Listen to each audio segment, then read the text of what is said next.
to you guys. Whatever you want to do. You think everybody's here? No. No? We'll just keep them after class. Not a new experience. Not a new experience. No, see, for most of us, this is not a new experience. Yeah. Or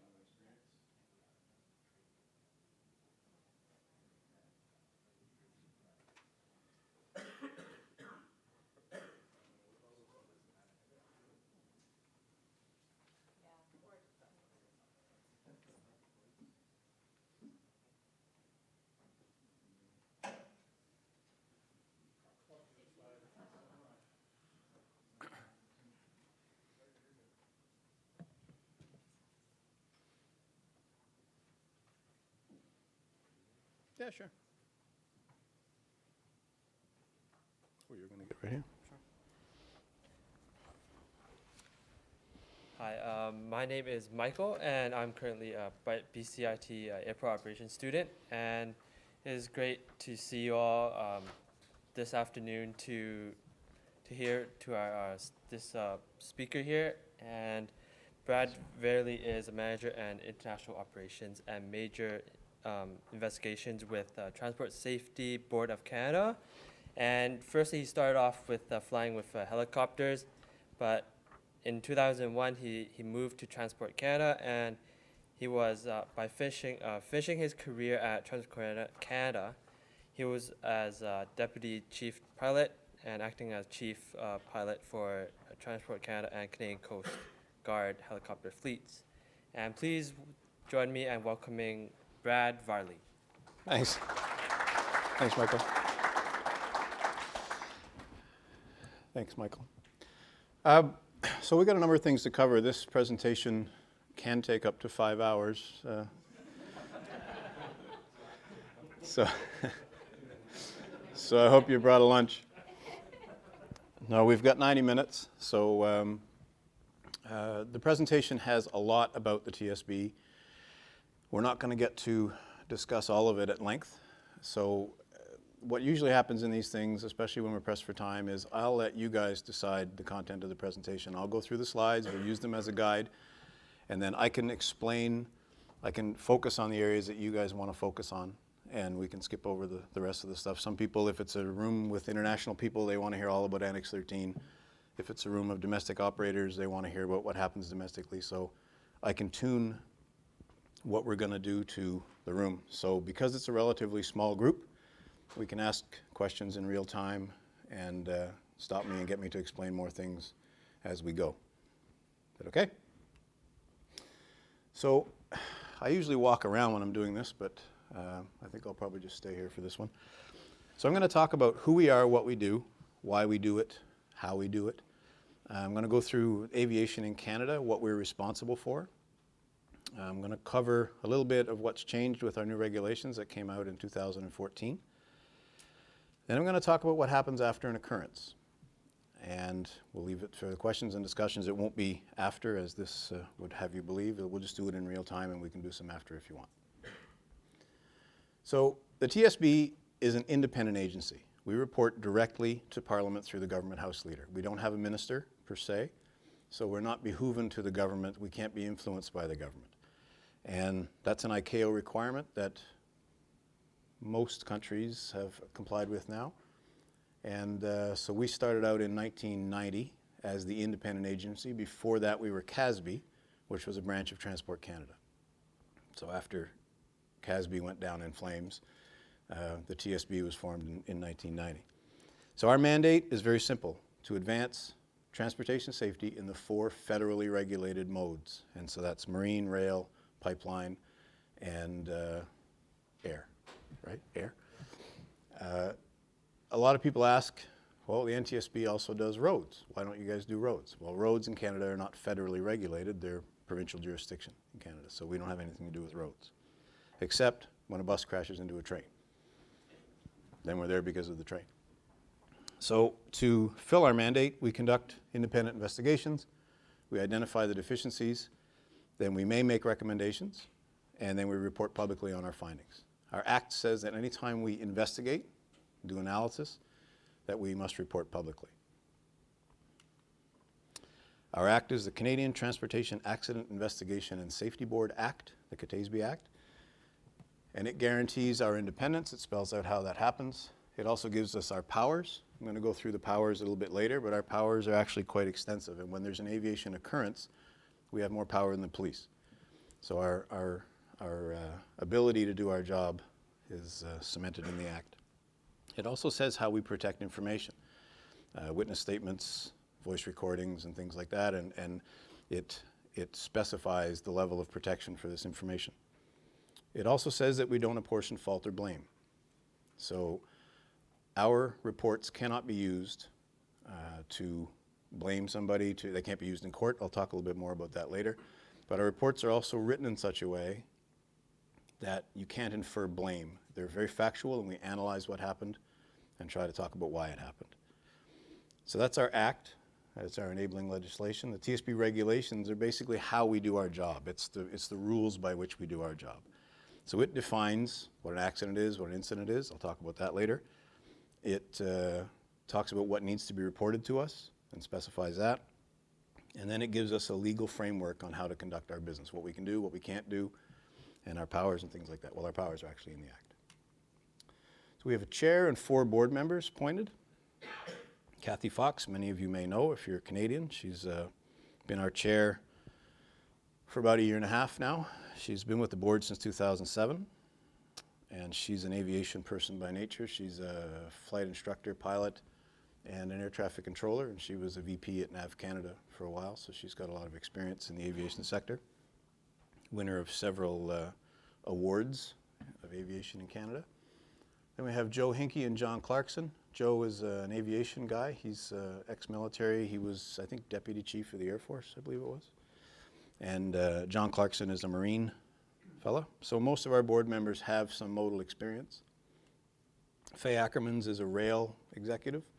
She's spent her whole career in rail, so she brings that expertise. And then Hélène Gosselin is a career civil servant. She was a deputy minister in several high-profile departments, so she brings the government side of it to the board. So a very effective board we have now, must say. So there's the basic org chart, the chair, chief operating officer, then the 3 modes, 2 of them together, 4 there. Operational services I'll talk about, then we have communications, our legal counsel, and our corporate services. For Air Branch, pull around here. So we have the Director of Investigations, that's Mark Klitzum. Then we have the managers of the different regions. I'll spell out the regions in a moment. Then there's me, and then there's the Manager of Standards and Quality Assurance. 8 managers in total, about 60 plus staff, about 50 of whom are investigators.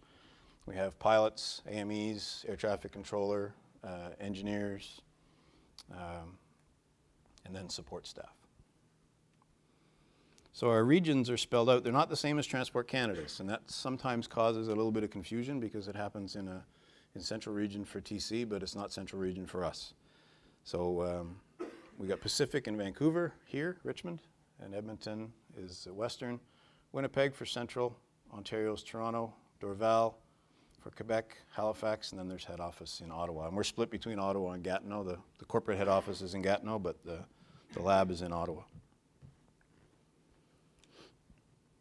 So at head office, we do all the administration, our operations, so international operations and major domestic investigations, that's my group.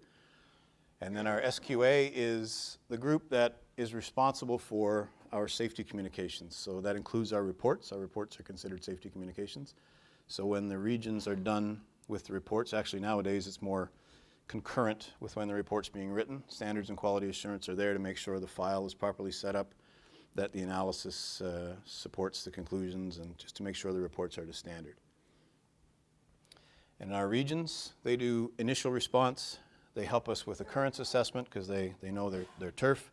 They're responsible to conduct the small and medium-sized investigations. We do the really big ones at head office. And they also do coroner support. So I'll talk a little bit later about our occurrence classification. We are not bound by legislation to investigate every occurrence. We can decide what occurrences we're going to investigate based on the safety case. So, but in Canada, if a flight crew member is killed, or if anybody's killed really, the coroner has to explain the death. There has to be a cause of death. So if there's an aviation occurrence with a fatality, we may not investigate for cause, but the coroner has to investigate the death. So we support the coroner in the aviation side of the occurrence. We write a factual report to the coroner that says, here's what happened from an aviation perspective to help the coroner to assign the cause of death. And we do about 20 of them a year on average, I guess, across the country. Yes? You might cover it later, but I'm just curious how you guys determine the difference between small, medium, and major. That's a really good question, because some of them that we do at head office aren't very big.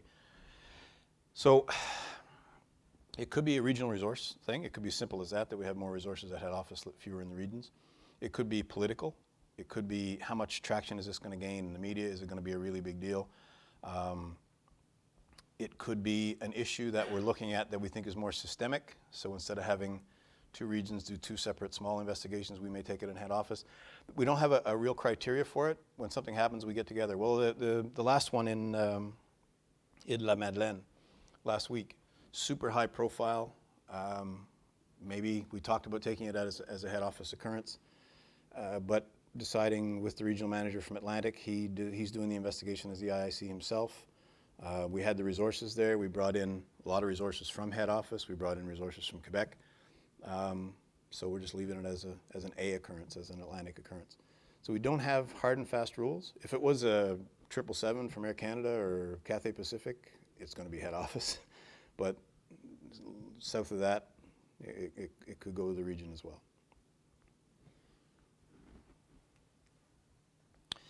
So as I said, we are have an operational services branch that we're very proud of. We're one of the 6 or so boards in the world that have the ability to do all of our own work. We very rarely have to send work, any analysis work, out to another lab, unless it's an OEM that has specified equipment to do testing on their products. Obviously, we use them. But anything short of proprietary testing of specialized components we can do at our lab. And we can do all of our own metallurgy. We have scanning electron microscopes and lead-lined rooms with x-ray machines and all kinds of fancy stuff, photogrammetry. We have a full recorders lab. We can basically work with any type of flight data recorder, cockpit voice recorder. We have an avionics lab that has a Faraday cage, and it's very isolated from the rest of the world. And we do all of our own mechanical testing. So we can do anything from a fuel control component to a piece of railway track or a rudder on a ship. So we can do big and small. So it's a very modest but well-equipped lab. And we do a lot of work for other countries, especially for recorders, where most countries don't have the ability to do recorders analysis. They send them to us. We just did some for Nepal last week. So we farm out our services free of charge to anyone else, any other accident investigation board that requires it. Operational Services also has our Human Performance Group, and we have a half a dozen very highly educated PhD type people whose business it is to figure out how humans work and organizations, and they're kept very busy these days. And we also have a macro analysis group. That's our data crunching group.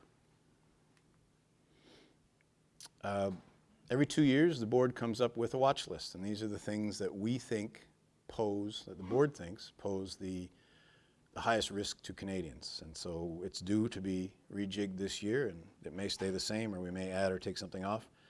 So the 3 things that currently are on the air watch list is SMS and oversight, which is the first time we've had a multimodal watch list item. And it's that the board thinks that SMS should be promulgated through the entire system. Right now, it's 705 and airports and ATS and whatnot. But the board feels we would be better served if SMS were promulgated through the system a little better.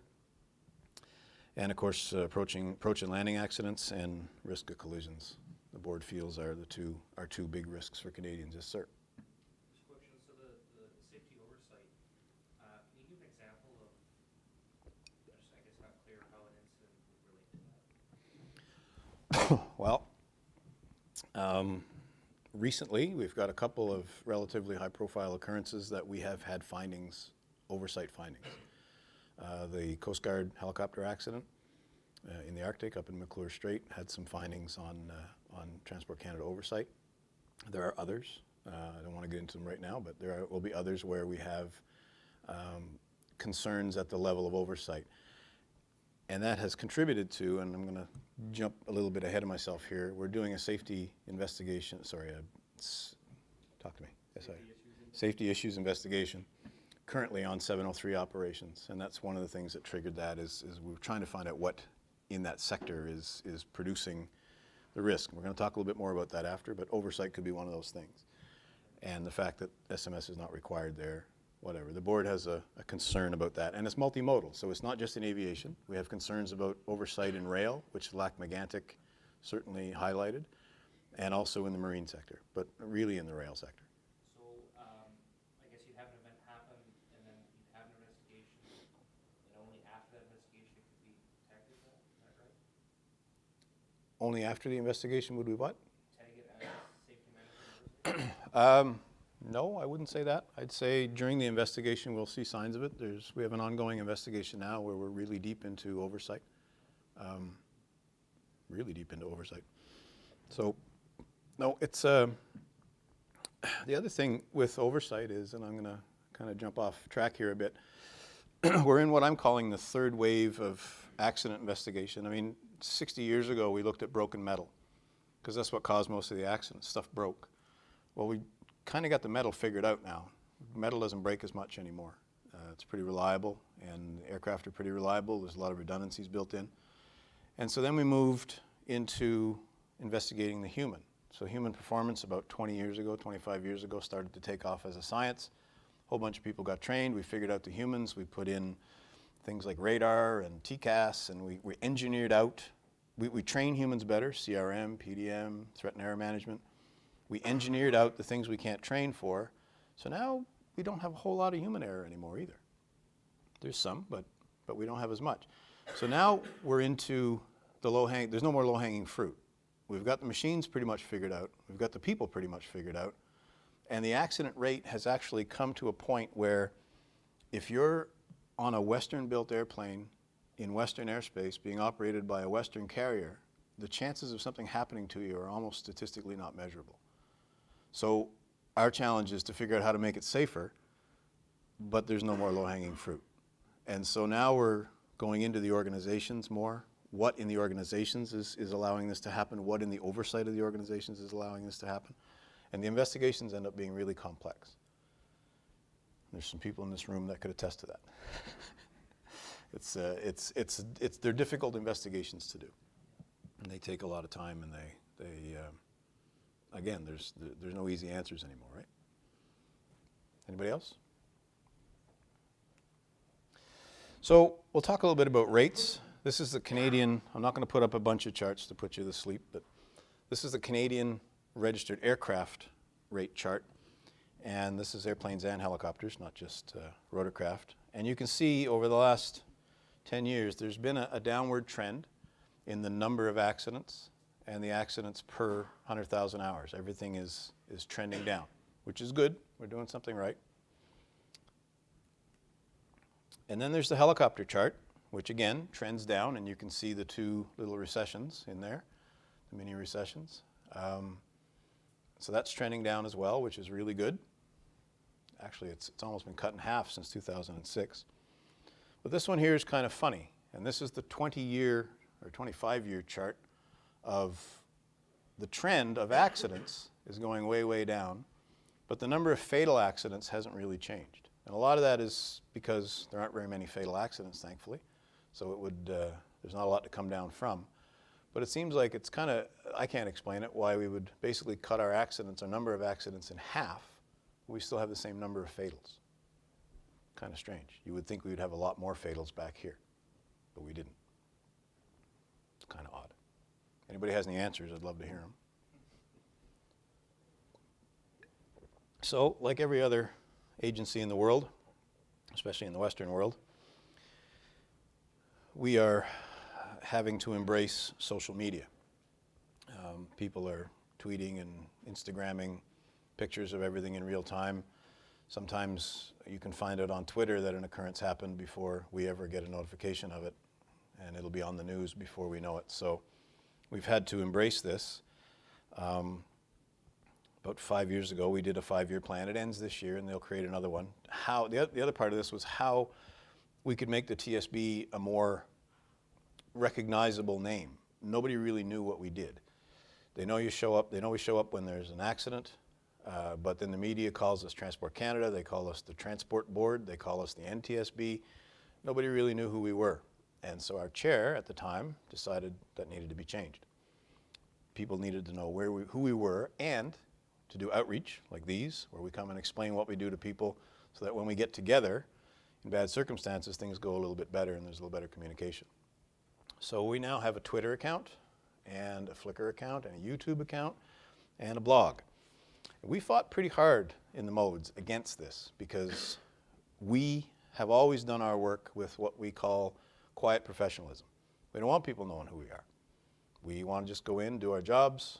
We don't need the attention. We don't want to be on the news. We just want to go in and fulfill our mandate. But the reality of 2000 teens is that doesn't happen anymore. They want information, they want it now. So we've had to embrace it. And there's been some positives to it. So the Flickr account was the one that I pushed against really hard because I thought that putting pictures of accidents on the web immediately after the accident happened was in really bad taste. I was overruled about 300 to 1 on it, but that's so.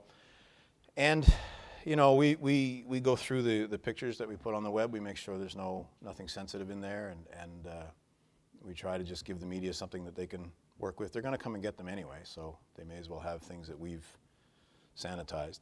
And they're incredibly popular. I mean, we've got 5 million views on these things. And immediately after an accident, people want to know what happened. So they go on the site and they click on it. So if there is an accident, then our communications team sets up a little mini website for it that has the pictures, the press releases, and all this kind of stuff. So if you're media or if you're just someone who's interested, you can click on it and you can see everything that we're going to release publicly on it. The other thing that this has done for us, this and the Twitter account, is in our organization, the IIC, the investigator in charge, is the spokesperson for the occurrence. And so when there's an occurrence like Île-la-Madeleine, the media is crazy. We'll get 30, 40, 50 requests for media a day. And the investigator in charge is busy. And before, we used to have to make time to do all these interviews and whatnot. So now what we do is we put together a package that has photographs, it has our deployment notice, it has any factual information that we're prepared to release, and we put it on Twitter, we put it on the web. And so the media now goes, and most of the time they get what they want from there. If it's a really big one, like Magdalen Islands, they're going to want to talk to somebody with TSB written on their hat, and that's okay. We'll do a little press conference or whatever, but we don't have to do these endless interviews anymore. So this has been a real positive thing for us. And then there's also the YouTube channel where we put our safety information. And the other thing we'll do on YouTube is we'll put, if there's a complex accident or an accident that has taken place over a significant amount of time, like say the Cougar accident in Newfoundland, where it took place over basically a 12-minute, 11 or 12-minute sequence, and the report is really long, and it can be difficult to understand if you're an uneducated reader. So we'll put a video up on YouTube after the report is released. It's an animation. It's not an engineering animation. It's not an animation that we'd use for investigation purposes, but it helps to depict what happened. Now, I don't know if we have the web in here, so this may not work, but you can just go on our website and click on the YouTube thing, and you can go look at some of these animations, and they help people understand. And some of our better-looking investigators are asked to write blogs. This guy here is an example. So the blogs, we got about 40 of them. No laughing. We've got about 40 of them now, and they're basically things that some of our investigators and some of our staff have had questions about or would like to share. They're things that we wouldn't normally release or wouldn't normally talk about. I wrote one on an investigation that we did in the US. There was a mid-air collision between two airplanes. One of them had an FAA inspector on board, and one of them had an NTSB investigator on board, or employee. So the NTSB couldn't do the investigation. They asked us to come down and do it They delegated it to us because of the conflict of interest for them. That's not something that happens every day, so they asked me to write a blog about it. I just did one about 2 weeks ago on how we operate internationally. So it's just a short little blurb that talks about how we deal with the rest of the world and whatnot. So they're just things that we don't ordinarily talk about, but some people have expressed an interest in. Away from the social media, what do we have responsibility for? Well, there's about 1,200 commercial and corporate operators in Canada with about 6,500 aircraft. And these operators are big, they're medium-sized, they're small, they're specialty operations, there's Vancouver operations. Put the float plane in there for you. All right, buddy. And of course, helicopters. So we kind of run the gamut for operators. We're big and small. And there's about 23,000 private aircraft in Canada, and about 60,000 or over 60,000 active licenses in rotorcraft and airplanes. We're also a really big manufacturing country. We're depending on whose numbers you look at, we're probably the third largest aviation manufacturing country in the world. And we do everything from those types of things to, that's the 787 landing gear. So Canada builds the shaft here, and I'm told that a piece of metal in that shaft, the thickness of a matchstick, will support 5,000 pounds in tensile strength. So it's a pretty high-tech, we do some really high-tech stuff. Of course, being international these days, I think the brakes are made in Italy, and the walking beam right here is made in Russia. So there's really an international component, but Canada does an awful lot of this manufacturing. We make compact discs. And of course, we make airplanes. So, excuse me, when anything happens to one of these aircraft outside Canada, we have a responsibility to participate in the investigation, or a right, I guess, and a responsibility to participate in the investigation.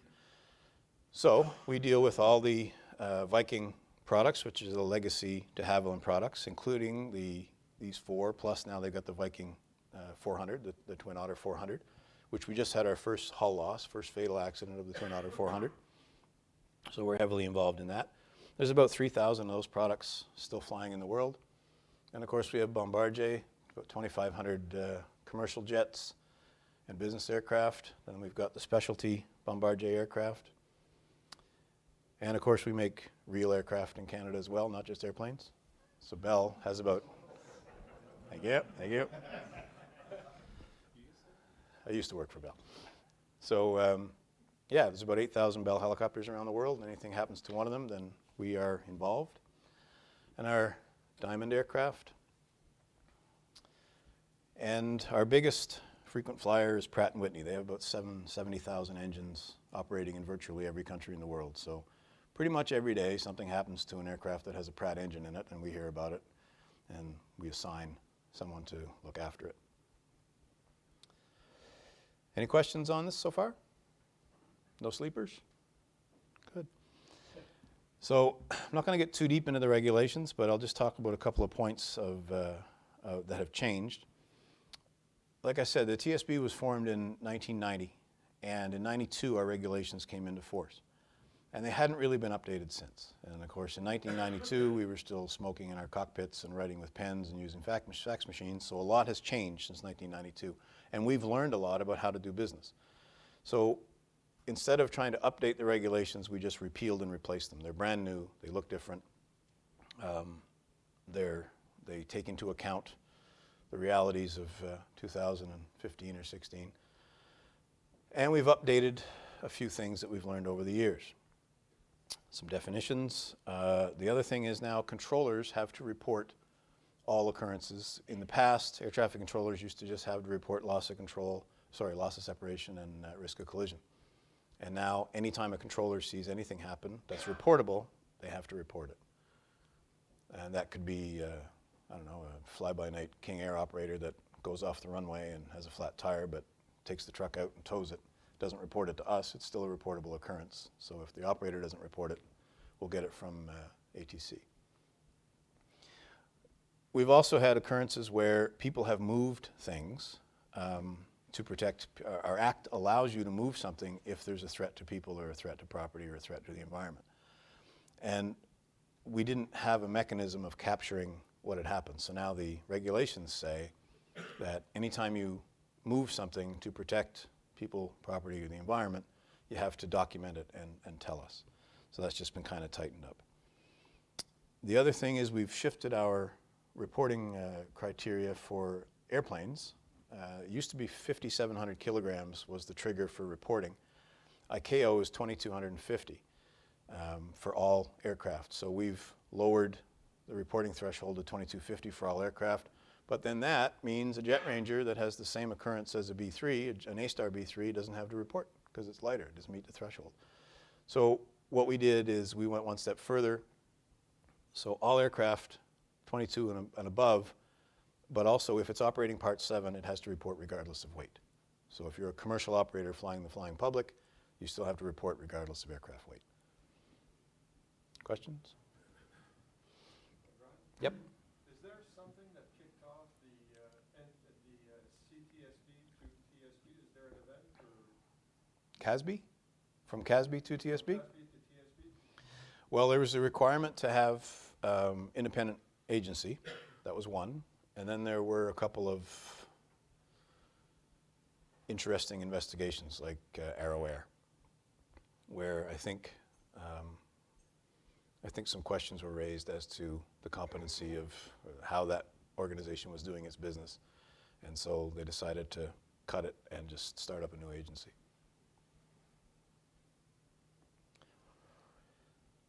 So also in the new regulations, we have some additions that I'll talk about shortly.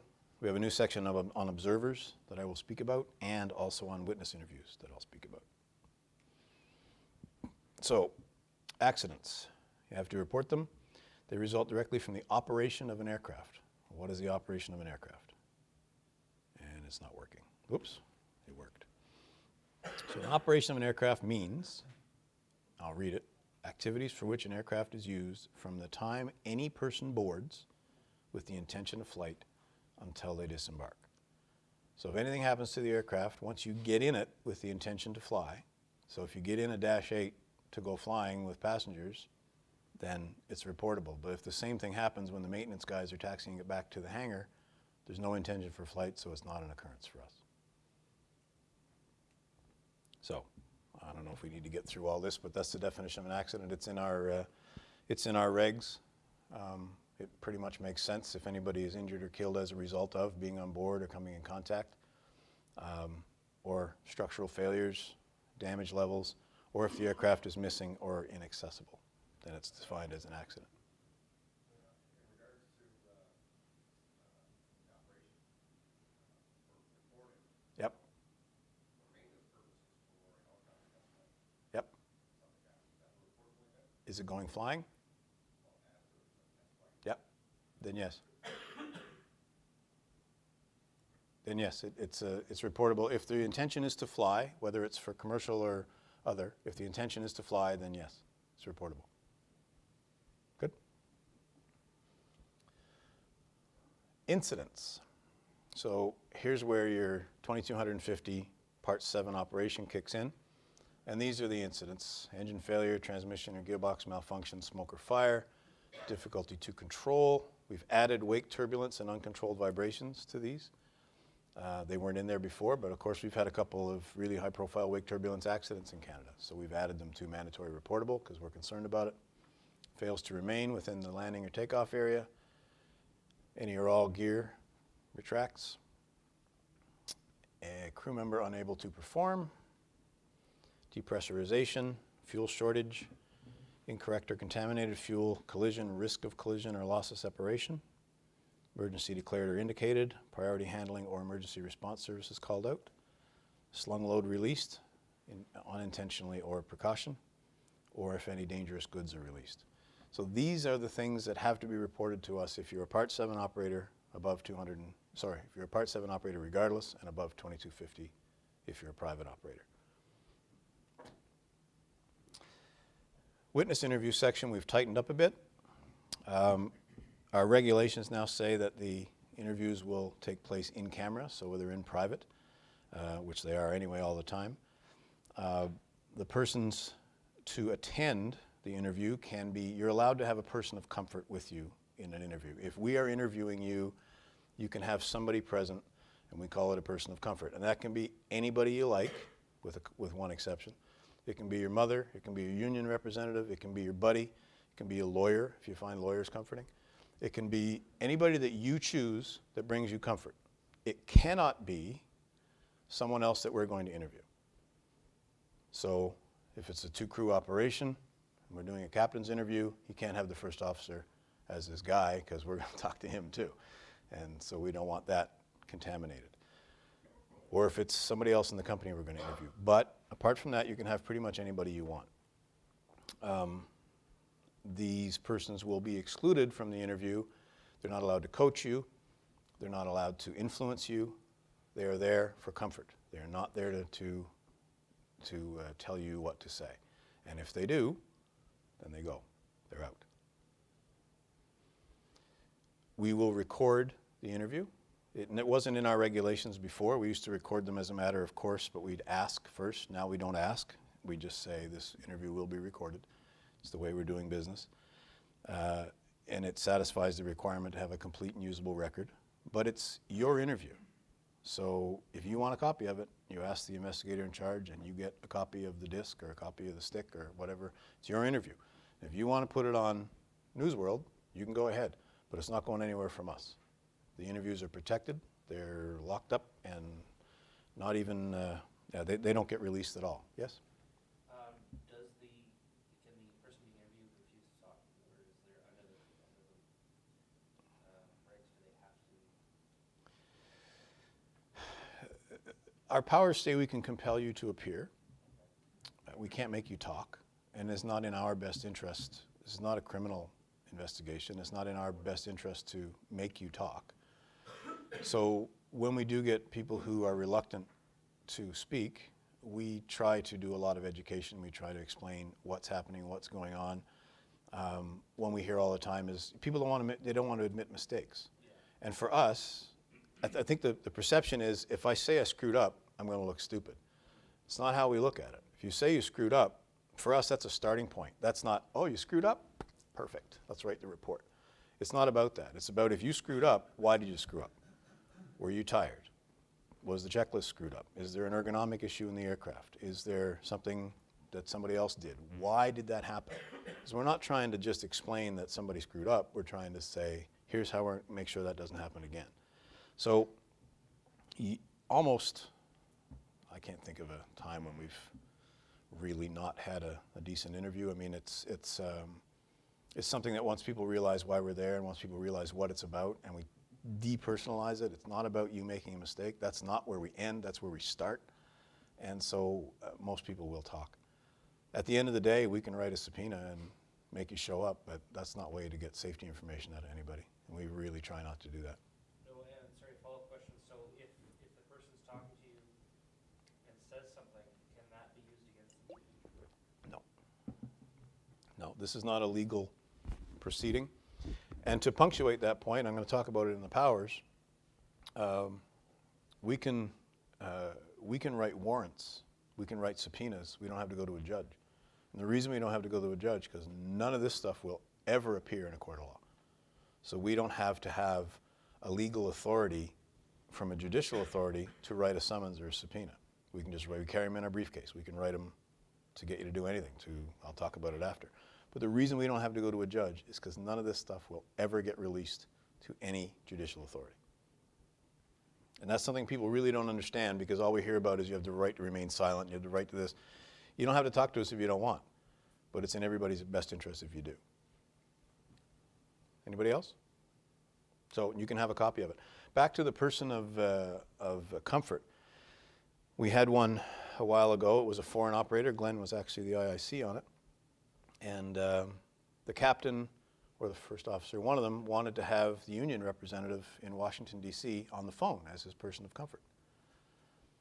And he said, can I do that? I said, yeah, you can, but your interview is going to go out over a phone line, and we don't know what's going to happen to it once it gets in Washington, D.C. If you want it to go on CNN, that's up to you. But it never leaves us. So I recommend you don't do that, but if you want to do it, it's your interview. But, I mean, we don't know what's going to happen to those words once they get transmitted over a phone line or over a connection. So at the end, he ended up getting somebody from here to sit with him. But so that's more about that. Observers. Most of you represent operators, I think. So most of you will be allowed, if there's an occurrence, you will be permitted to have an observer from your company or your organization to participate. We now have the ability, we've tightened up the observer section a bit, we have the ability to permit and specify the activities that you'll go on. In the old days, if you were an observer, you had access to all the factual information from the investigation. And a lot of it wasn't relevant to each observer. So now we can have the ability to say, if you're representing the operator, we're going to give you the things that you feel you need to have, but the other stuff about other parts we don't necessarily need to share it. It also says that you can't share any information that you get from the investigation without the express authorization from the IIC. Now that doesn't mean if we find a problem with your company's training or if we find a problem with anything inside your company that you have to wait until the investigation's over before you go and do something about it. It just says you have to have the express authorization. So if you say, you know what, you're right, our CRM training sucks and it was really deficient here and really contributed to this and we need to fix that, so I need to go back to my tall foreheads and say, we need to fix this training. Do you mind? And the IIC is going to go, fill your boots, go back and do whatever you need to do. It's just that you can't go back every time there's a meeting and read the minutes of what happened in the investigation meeting. But anything that's, that you need to talk about will be no problem. Who gets to be an observer? Well, it's at the discretion of the IIC for starters. The only automatic appointment of observer is from Transport Canada. They have a legal right to appoint an observer to all of our investigations. But other than that, observer status is by invitation only. And you need to have a direct interest in the subject matter, and you need to be able to potentially contribute to the investigation. And so sometimes unions get status, sometimes they don't. Sometimes NAV Canada gets status, sometimes they don't. It just depends on what we need and how much you can contribute.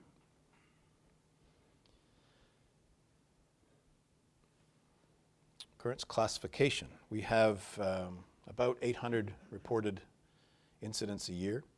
We are not bound by our legislation to investigate all of them. As I said, we get to look at the safety benefit.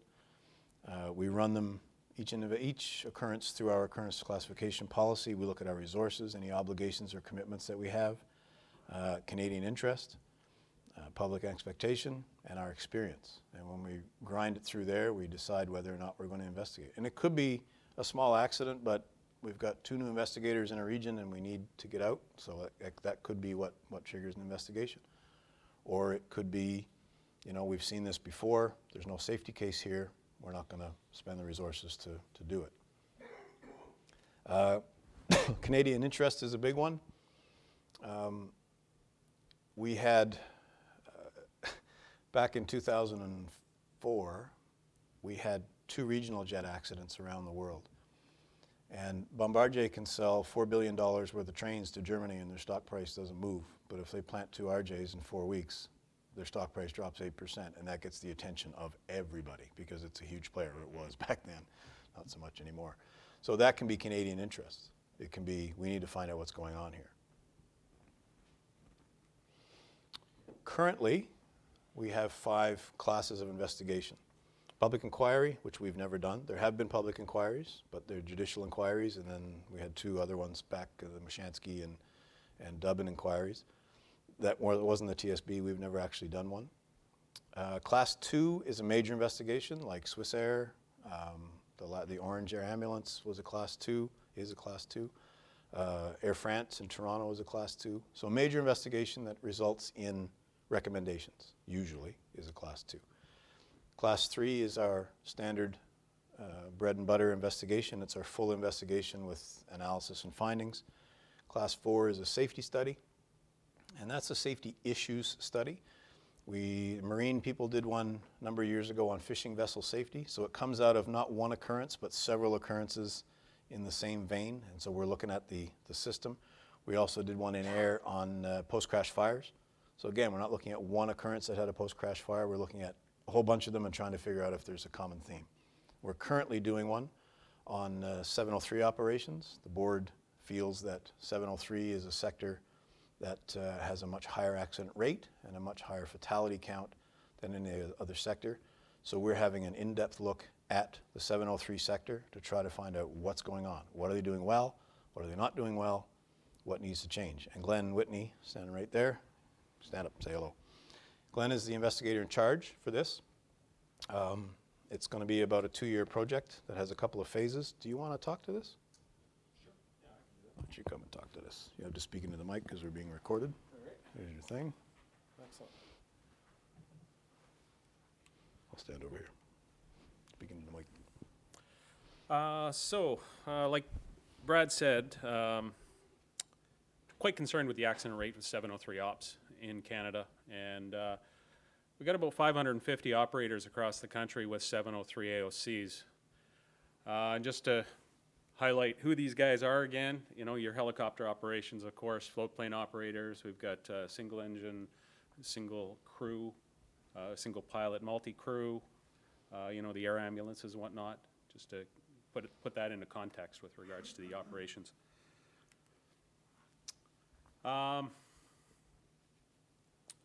So the period we're looking at is a 15-year span, and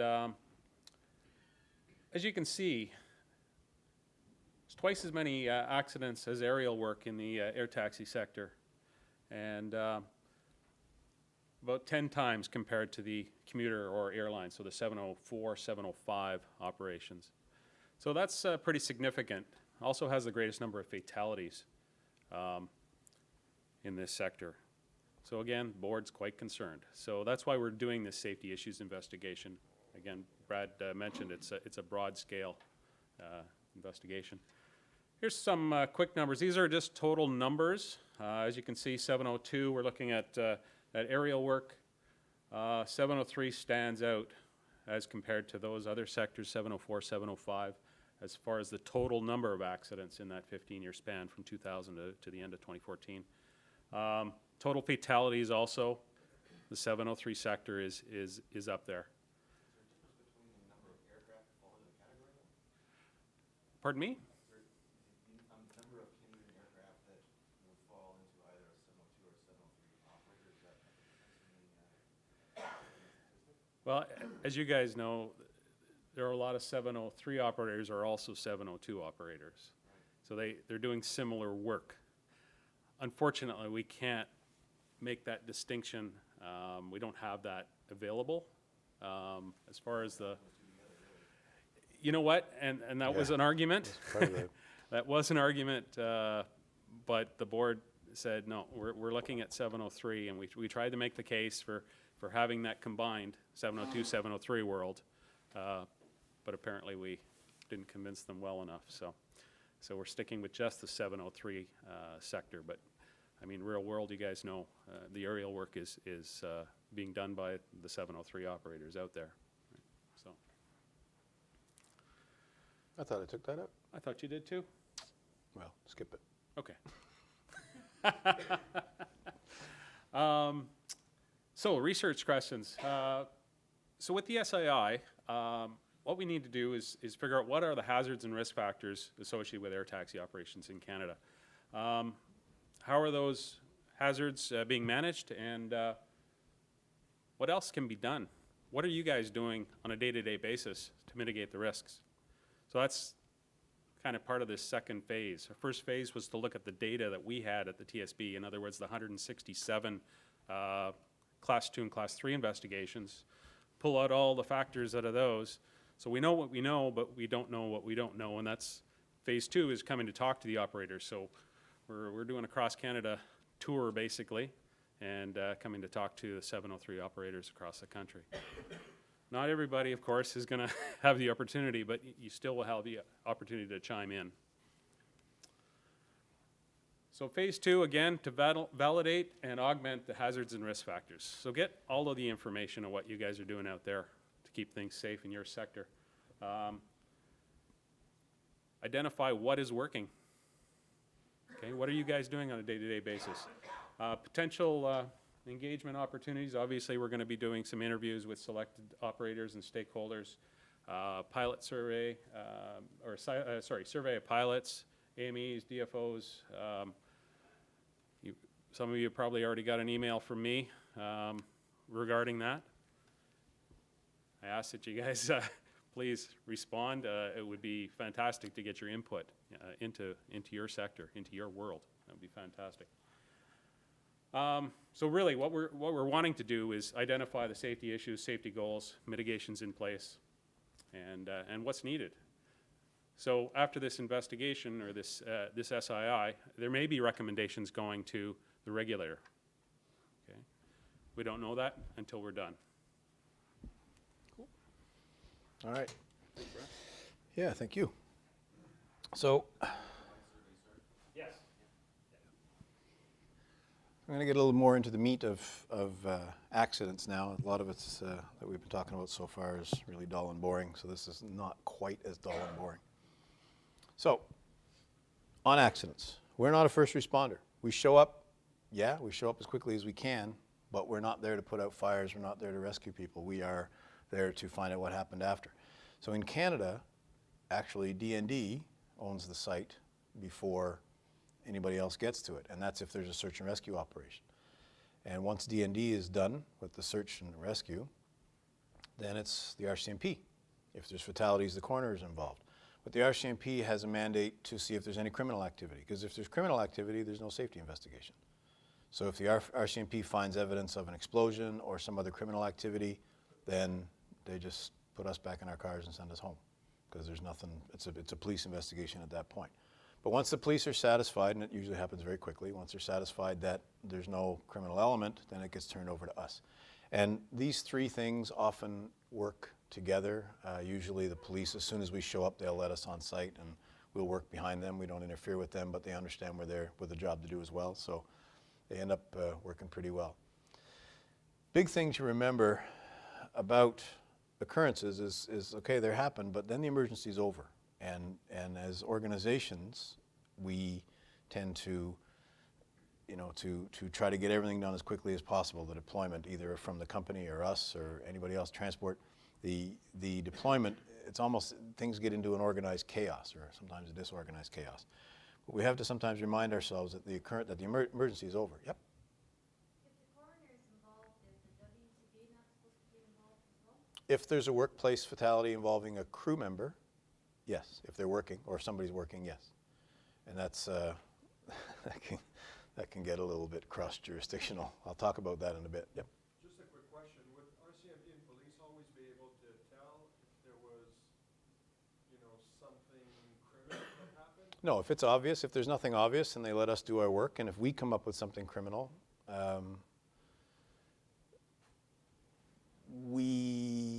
sometimes it can be, well, we don't get many of them, obviously, but if it were, there's some delicacy about how we would go about informing them, because there's lots of information we can't give them. Let's say we found out on a CVR that the airplane had been hijacked. We can't just give them the CVR. We have to look at them and say, you know what, there's information on this, you may wish to go to the court and get the CVR, because we can't just give it to you. So, but in that, we would make sure that if we found evidence of a criminal act, then we let the police know. This is basically just going in and looking in the beginning. Yep. So if you show up on one of our sites, one of the things you'll have to remember is site access is going to be very, very limited, and the IIC has discretion over who goes to the site. Just because you're the operations manager of the company, it does not mean you get on the site. If you're needed there, if you're required there, if you can help us, then yes, you get on. If you don't, no, you don't. That's very strict about that. So in the field phase, obviously, we go through, we inform the public that we're doing something, we secure the site, we examine and document, we interview witnesses, we select and remove wreckage for examination, we may bring stuff back to our lab, we review the documentation. Communications is big. The IIC, as I said, is usually the spokesperson. We release factual information. We don't do any analysis at this point, and we tell the media repeatedly This is our data collection phase. This is not an analysis phase. We're not going to speculate on what happened. We don't yet know the cause. So they still keep asking, but we keep telling them the same things. We also understand that as an operator, you have to have a business continuity plan, and we're not going to try to get in the way of that. We are going to ask you to coordinate any communications with us. We are going to ask you that if somebody asks you something about the investigation, don't talk about the investigation. That's the TSB. You can talk about what you're doing as an operator, how you're caring for the families, whatever you're doing to get back in business. Fill your boots. We're not going to interfere with that at all. But you really should stick to those points and not talk about the investigation. And our communications people have a lot of experience in this. So if you're a company that is big enough to have a communications division, then we usually get those two divisions together. And if you're not, then we usually get the operations manager or chief pilot or somebody to coordinate with the TSB before you say anything to the media. We're going to ask the operator, whether or not it's an observer, to have a single point of contact. And we say that like we do it all the time. It doesn't always work. Sometimes you're going to have 2 or 3 investigators looking for the same information. We try our best not to do that, but sometimes, especially if it's a big investigation and we have got different people working on it, lots of times you may get multiple requests. We really try to make that not happen. We try to go in through one point in your organization, and we try to come out through one point in your organization as best we can. Yep. Is the reason why, like for our operation is the ops manager, is the reason why you deal with them and not say the PRM as well? It could be anybody. You know what? The best person in your organization to be the observer or to be the point of contact is not the ops manager, and it's not the PRM. It's the best qualified person in your organization is going to be the person that knows your organization inside out. If you're a small operator, obviously it has to be, one of the players. But if you're a large operator, it could be somebody in your safety group that when we ask the information, we ask the question, they know exactly where to go in the organization to get it. So it can be a PRM, it can be the accountable executive, it can be whoever you want. But better off being somebody that knows the entire organization. We have families and loved ones coordinator. If there are multiple fatalities, the FLS coordinator will kind of handle dealing with the families from a TSB perspective. We don't do counseling. We don't recommend counseling. This is guiding the family and loved ones through the investigation process. It's not a grief counseling service. It's to guide them through the investigation. And this person, in coordination with the IIC, will do all the speaking with the families and coordinate any FLS events like site visits and things like that if it's that type of accident. We're going to be looking for a lot of things from you, and this can be overwhelming, especially if it's a big accident. This can be really overwhelming. We're going to need everything, and there's a reason for it. But it doesn't make it any easier. So we need basically anything to do with the flight, anything to do with the operational records for the aircraft, the crew, your dispatch logs, all the schedules, all your training records, all of your SOPs, ops manuals that have to do with the flight. If you're operating Dash 8s and Twin Otters and we have a Dash 8 accident, we don't care about the Twin Otter stuff. We're trying to focus on that, but we'll need a lot of stuff. Journey log, dispatch records, any maintenance release forms. And this kind of stuff is important because, well, there's 2 things. The first one is, if we ask for something, it doesn't mean that we think something is in that sector. If we're looking for the training records, you don't go running around saying, they're looking for the training records, we think there's something wrong with our training. No. We're looking at the whole picture. And the reason we do that is, this is a pretty standard statement in a TSB report. The aircraft was certified and equipped in accordance with existing regulations. The maintenance records did not disclose any deficiencies. In order for us to put that in a TSB report, we have to have all the things that prove that in the file. If we say the pilot was licensed in accordance with, we have to have the license, the training records, the medical, anything that validates that person's pilot license has to be in the file. So it can be a positive statement, but we need something in the file to back it up. The same with if it's a negative statement. We need something in the file to back it up. So we ask for all these things, and if it's going to appear in the report, we need to have something in the file. Post-field, we look at, this is basically the analysis phase and recollection of data. If our analysis tells us we're going down the training road, we're going to go back and focus more on gathering more training information. So we gather a whole bunch of stuff, we analyze it, we say we got something here, we got something here, we got something here. Now we go back and we rejig our data collection plan. We get more data, we finish analysis. And this is where we analyze the recorders, all of the toxicology and medical records or any medical tests are done. We may create some simulations. We tend to do that a lot these days. It's very helpful. We'll conduct some further interviews, again, from our initial analysis. We may do follow-up interviews. If we've already done an interview with you and we see from other information that we gather we need more information, we may call you and say we'd like to interview you again. And we start to identify the safety deficiencies on what's happening, and we start to build a report. Our reports are all the same. They're in 4 sections. Actually, I'll get to that in a bit. The report phase, we have the investigator in charge along with some technical writers and some group people. If it's a big investigation, you could have a recorders group, an operations group, an air traffic and weather group, and the group leads will put information to the IIC. The IIC packages it up as a single draft along with their friends from Standards and Quality Assurance.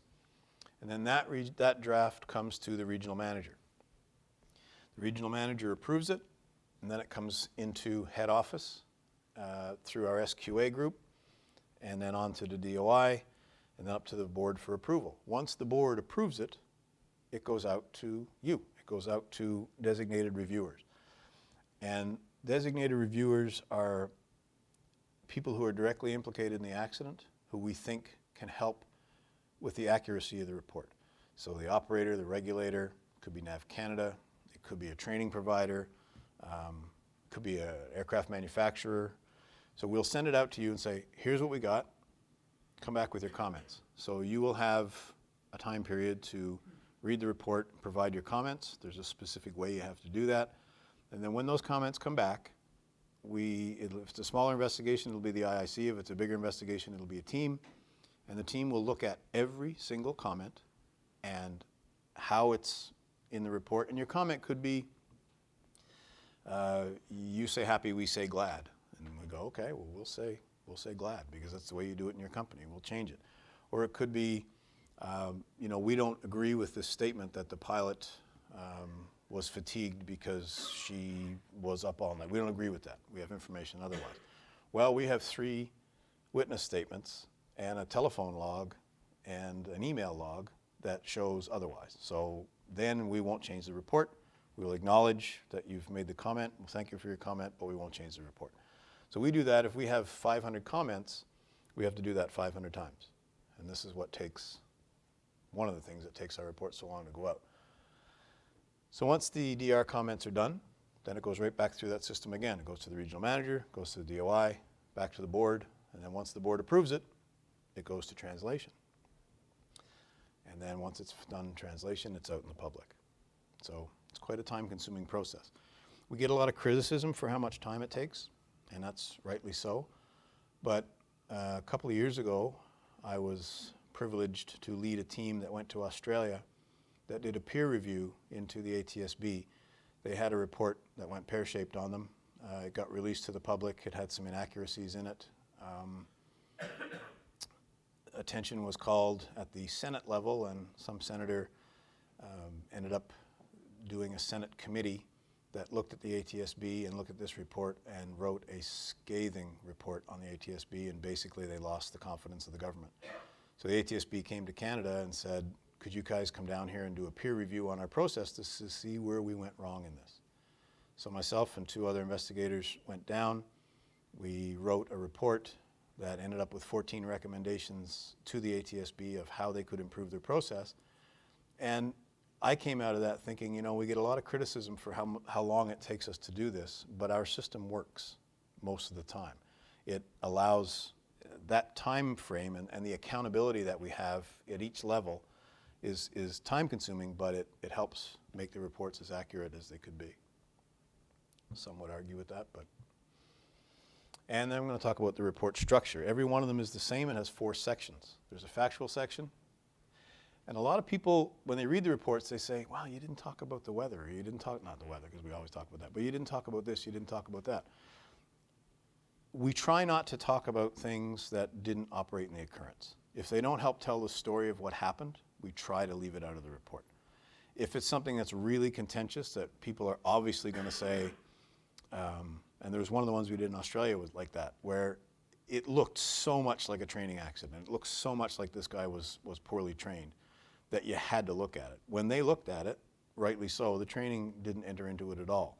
So they had to put in, you know, we looked at training, we decided training didn't operate here. But we try to keep the facts to the minimum of what will help tell the story. And then from the factual comes the analysis. And the analysis comes to the conclusions, and our conclusions come in the form of findings. There's 3 different kinds. Causes and contributing factors, that's something that operated in the occurrence and helped to cause the occurrence, contributed to it. If you remove any one of those findings, technically the occurrence shouldn't have happened. So for it to be causal or contributing, it has to meet that criteria. Then we have risk findings, and risk findings didn't operate in the occurrence, but there's a systemic, I'm sorry, they did operate in the occurrence, and there's a systemic risk that goes beyond this accident. So a risk finding can be almost like a closeted recommendation. It's if this is allowed to continue, this could happen. So there's always an if so, then this could happen. And then there's an other finding. It could be that the ELT didn't go off, or it could be that we found discrepancies in the records that didn't contribute to the occurrence. They're not a systemic risk, but we found it, so we're going to talk about it. And then there's the safety action section, section 4, which is safety action taken. So these are the things that your organization or the regulator or a foreign government has done in response to this accident that has helped to mitigate the things that we've found. And then there's the safety action required, and we call those recommendations. And so when we make a recommendation, it's usually to the regulator, either foreign or domestic. And this is what we think you need to do as a regulator to mitigate this problem. And some of them are very contentious, some of them are hard, and some of them we get feedback from transport that say we can't do that, it's too complex. Well, this is what we think you need to do to fix it. And we can't not say that just because it's going to be hard. And so when we make a recommendation, transport has 90 days to respond, and that response is public. And then we will assess their response. And so if we recommend that they change A to B, and they come back and say, we agree, we think we're going to try to change A to B, but it's going to take 7 years because we need to go through the process, we'll grade that response and it'll be satisfactory intent. And in the next year, we're going to go back to them and say, how are you making out with that A to B thing? They're going to say, you know what, we didn't really do anything about it. So, and we're going to now grade that as an unsatisfactory grade. And that's all public. So this is the way the pressure gets put on. We can't make them do it, but we can sort of goad them along. So then at the end of the day, whatever their response was, hopefully at the end of the day it's going to be satisfactory, that we can put it to bed and say it's been satisfactorily dealt with. Any more questions on this? So I don't know how many of you operate internationally, but if you do, and you have an occurrence in another country, the United States or Greenland or wherever, you have an accident over there, it's going to be the state of occurrence. So whatever country it is, it's going to be responsible to do the investigation. And ICAO has this Annex 13, and that basically tells us in the investigation world how we deal with each other, and what rights and responsibilities and obligations you have. So there are 6 actually different kinds of states, 5 that are meaningful. State of occurrence is the state, obviously, where the aircraft had the accident or the occurrence, and that's the state that's responsible for conducting the investigation. State of design and manufacture is where the state of design is where the type certificate is held. State of manufacture is where it's built, obviously. State of registry, pretty obvious. State of the operator, pretty obvious. Then there's other states. Other states could be people that had citizens on board.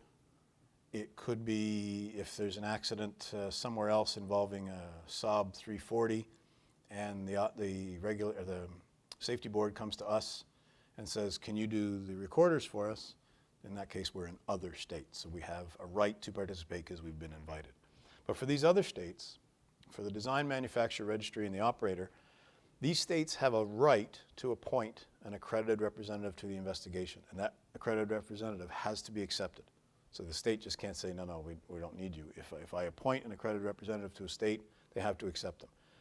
And then the accredited representative has advisors from the company, from the manufacturer, from whoever is in the state.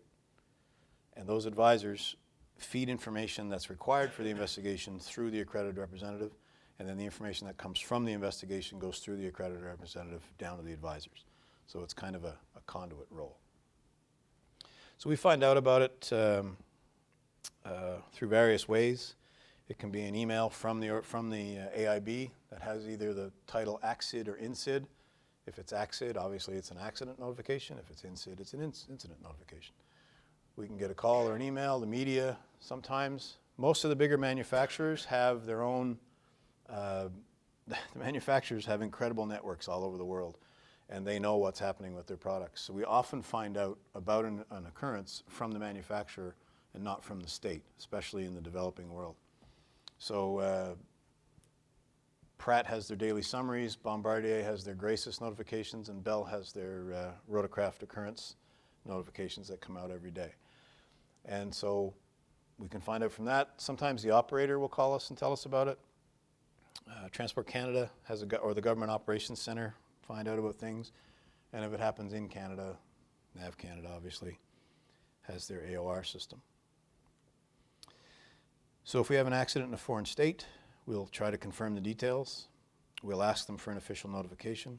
We may appoint an accredited representative. That'll be someone that comes from my group at head office usually. We do about 200 of those appointments a year.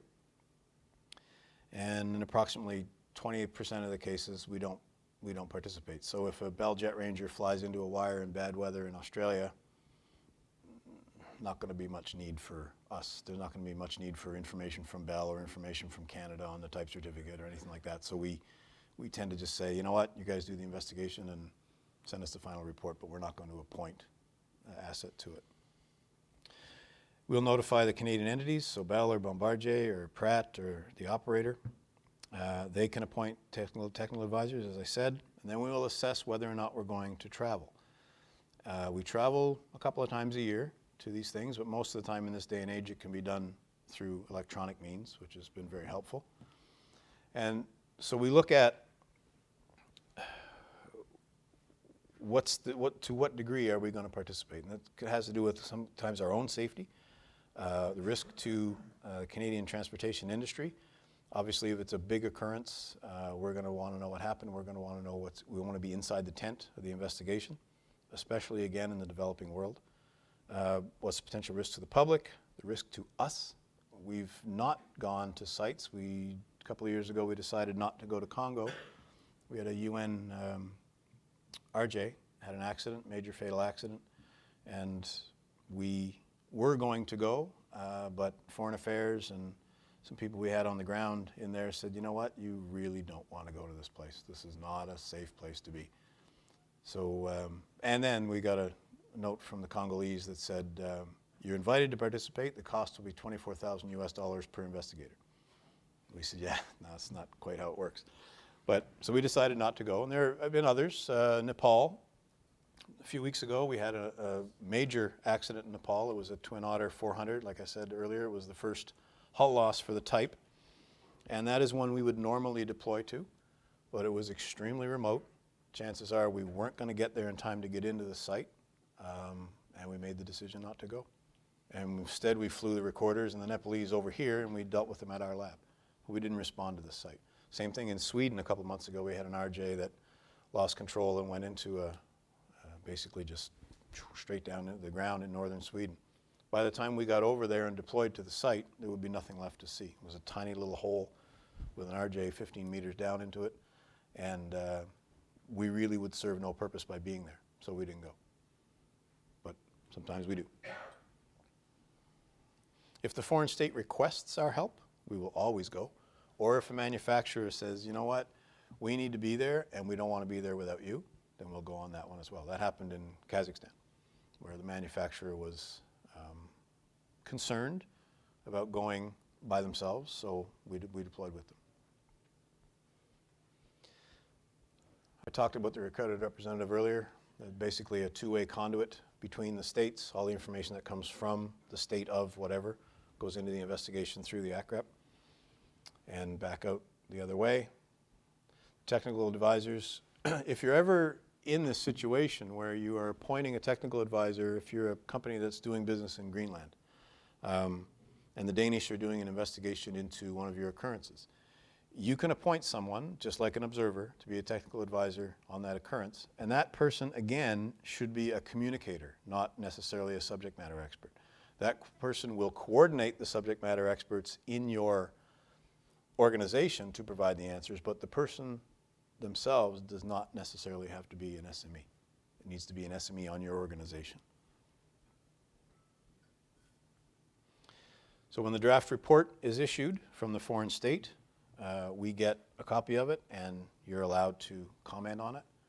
And then the ICAO standard is 60 days, but that was written in days when the report had to come by mail to us, and then we had to send it out by mail and then had to go back by mail. So nowadays everybody kind of wants 30. ICAO hasn't changed the standard yet, but 30 days has become the norm. And then if you're involved in the occurrence, the ACREP will usually give you about a week before their deadline to have your comments back. Then we do all the comments up as an official state comment letter, and that state comment letter will be transmitted back to the state of occurrence who's doing the investigation. And then what's supposed to happen is they are supposed to incorporate our comments into the report. If we have dissenting comments, if we don't think that's what happened, and we have dissenting comments as a board, then we can ask them, if they're not going to incorporate it in the report, we can ask them have it appended to the back of the report. So they have to, by ICAO standard, if we ask them to append our comments, they have to append it to the back of the report, which we try to avoid because it makes the state of occurrence who's doing the investigation look, we kind of want to avoid that type of conflict, but it has happened. I just talked about state comments. So this is kind of the last slide. You know, when we have these things, the emergency is done. They're very difficult for organizations to go through. That's something that we have to realize because we do this a lot, of course. So when we go into an organization, we tend to look at it differently. For us, it's tragic, but it's not a tragedy. It's what we do. It's like someone who responds to an accident on the roadside. You're doing your job. That was hit home for me just last week. We had the Nepalese here, and that was a really tragic accident. Like I said, big deal, first hull loss, lots of fatalities. And I was the accredited representative on it. And so we're there at the lab, we're working, doing all our stuff with the recorders, had the Nepalese there. And someone said to me over lunch, so how are you doing the Nepalese accident? I said, yeah. How many people were killed? I said, I don't know. I didn't know how many people were killed. That's usually the first thing you'd look at, you know, number of fatalities, this kind of stuff, but that's not what I deal with. That's not my world. It's not that I don't care how many people were killed. There were infants. There was 22 people killed in that accident. There were infants on board. I mean, who doesn't care about that? But it's not my world. It's not what I look at. I look at how we're going to do this and how we're going to do that, and we're going to analyze this, and we're looking down the road and how we're dealing with Viking. It's not about how many people were killed for me. So I have to be conscious, and our investigators had to be conscious, that when you go into an organization to do your job, all those people have just lost somebody. And by you maintaining even a competent composure, you could look cold. It could look like you don't care. And it's not that we don't care. It's that it's not, we haven't suffered the loss. We have to be conscious of that. And so we also would like for you to be conscious that, you know, we're like the ambulance driver.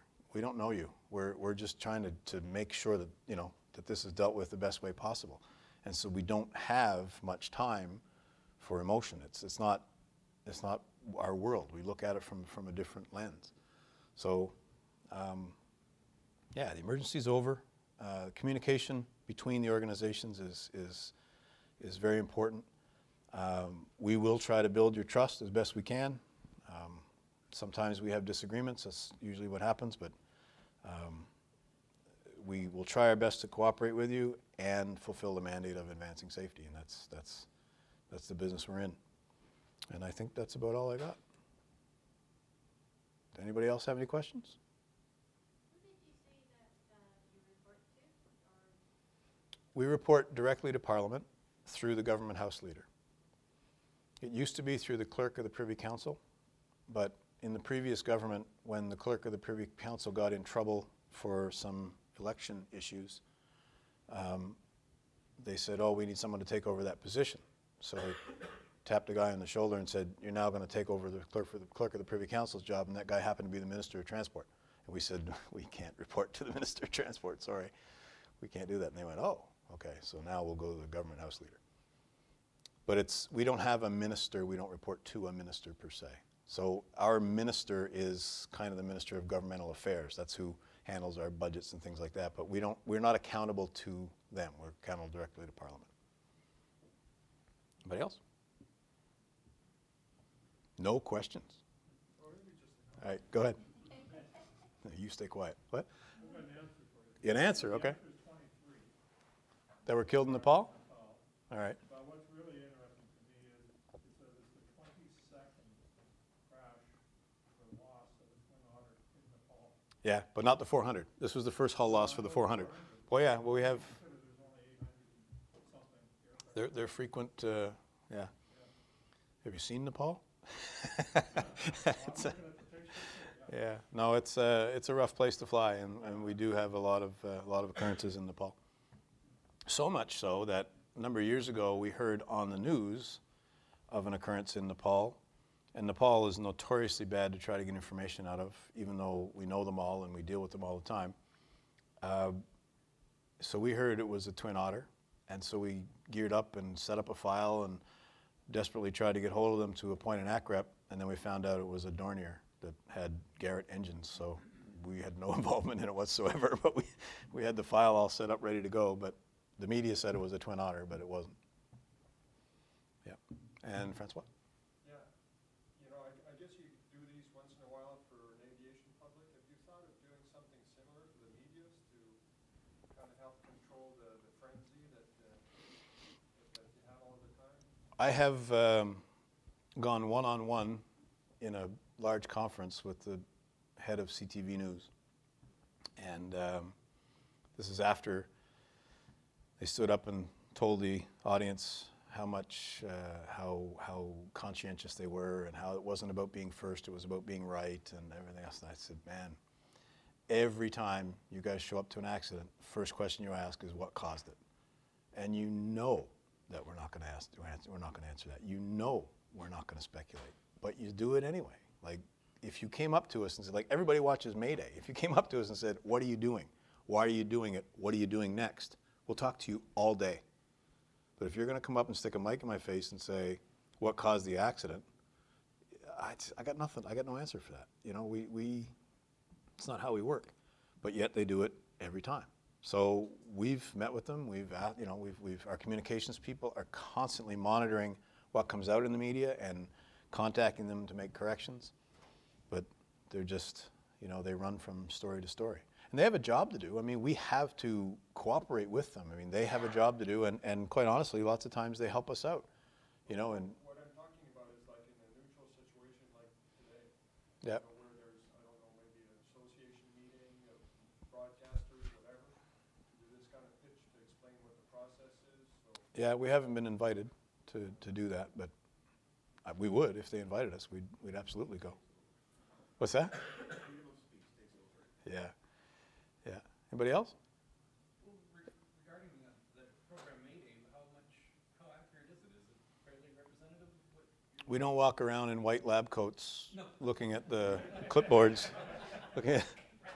Well, when I joined, I even bought a lab coat. I figured, but it's not how it works. No, it's, I mean, they get their information from the report, so it's factually accurate.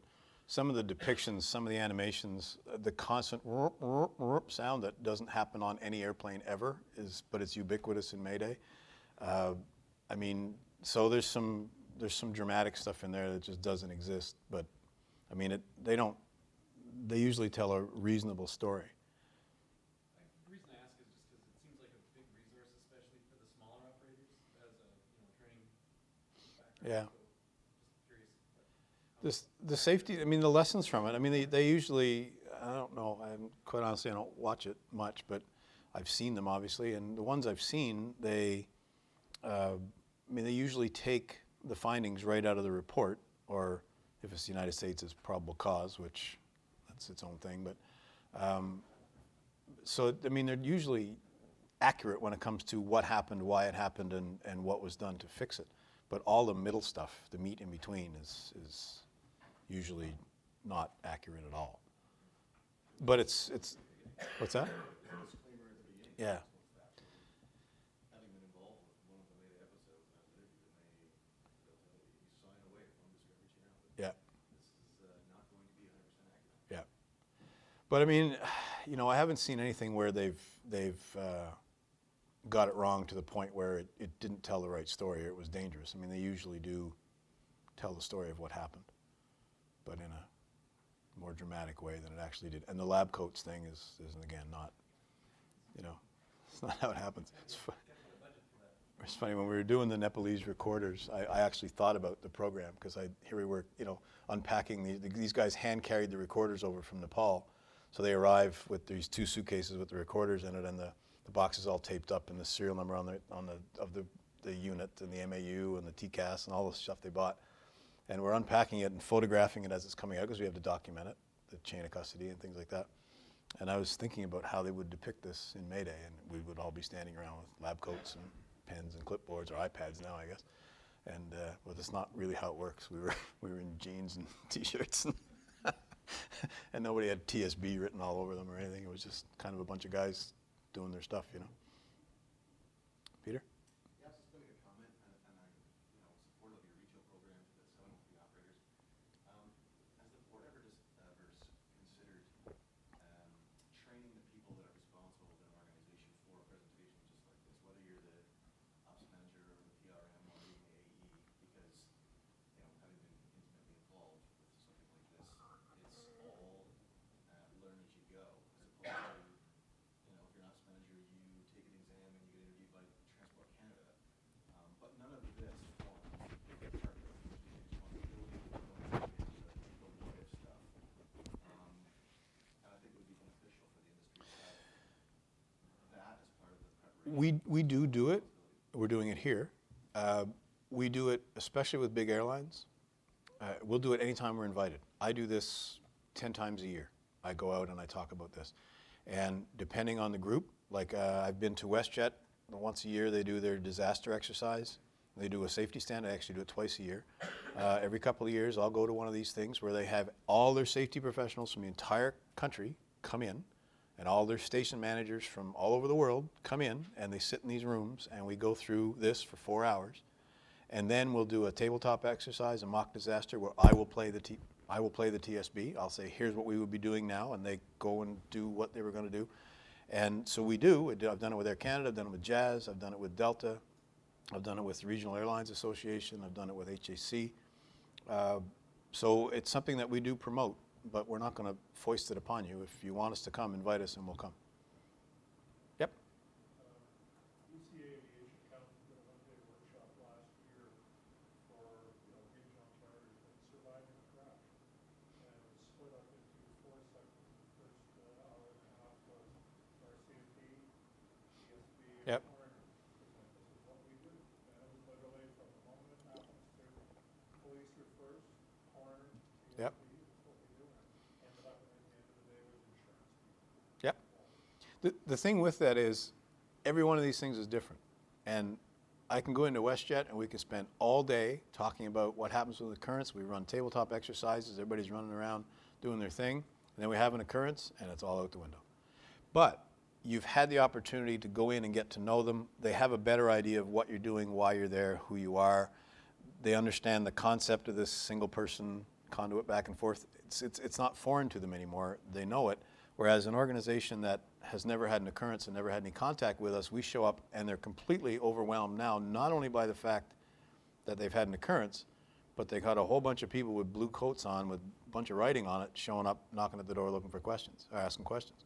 So these things are very valuable, not in that they're dress rehearsals for the event, because we do these, we do hundreds of them and none of them are the same. It's not a dress rehearsal for the event, it's just educating people on how to respond to the situation better and how to recover from your mistakes better. So it's very valuable. Now, Peter, I take your point, and we do it all over the place. Outside Canada as well. Yeah. Anybody else?